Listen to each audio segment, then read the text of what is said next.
আজকে রান্না করব শোল মাছ দিয়ে সিম আলু দিয়ে। শোল মাছটা ভেজে নেব।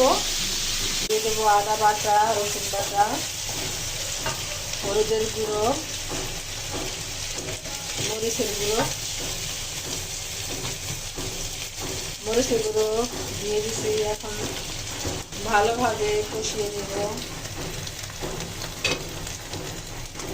কষাতে পানি দিয়ে দেবো।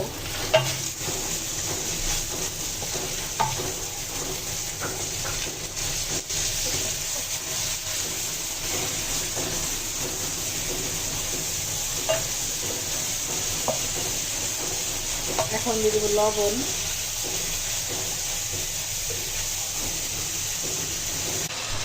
এখন দিয়ে দেবো আলু তরকারি।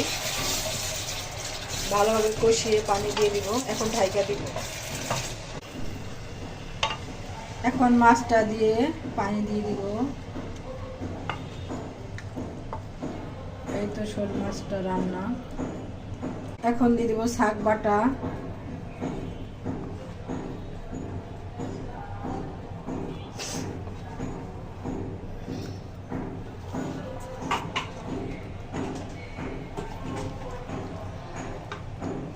শোল মাছ রান্না শেষ।